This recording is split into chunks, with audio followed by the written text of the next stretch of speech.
किसी राजा के मन में यह विचार आया कि वह कभी असफल नहीं होगा यदि उसे 3 बातों का पता चल जाए। यह 3 बातें थीं। किसी काम को शुरू करने का ठीक समय क्या होता है, उसे किन लोगों की बात को सुनना चाहिए, उसके लिए करने को सबसे महत्वपूर्ण चीज क्या है।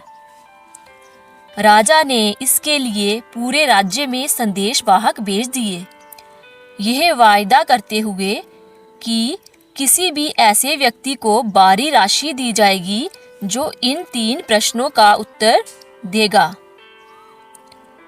अनेक सियाने लोग राजा के पास आए, परंतु उन सभी ने उसके प्रश्नों के उत्तर अलग अलग दिए।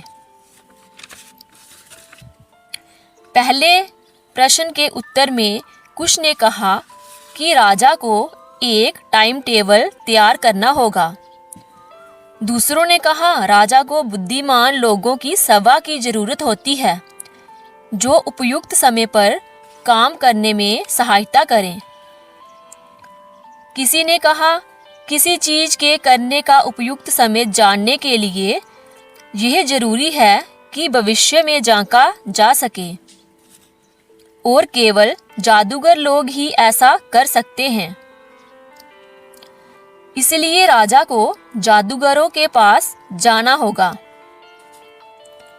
राजा का दूसरा प्रश्न था, उसे किन लोगों की बात सुननी चाहिए। दूसरे प्रश्न के उत्तर में कुछ लोगों ने कहा राजा के लिए सबसे आवश्यक लोग उसके सभासद हैं। अन्यों ने कहा कि पुरोहित और कुछ ने कहा उसके सैनिक जरूरी हैं। राजा का तीसरा प्रश्न था, उसके करने के लिए सबसे महत्वपूर्ण चीज क्या है। तीसरे प्रश्न के उत्तर में कुछ ने कहा विज्ञान, अन्यों ने युद्ध को चुना और कुछ अन्यों ने पूजा पाठ को।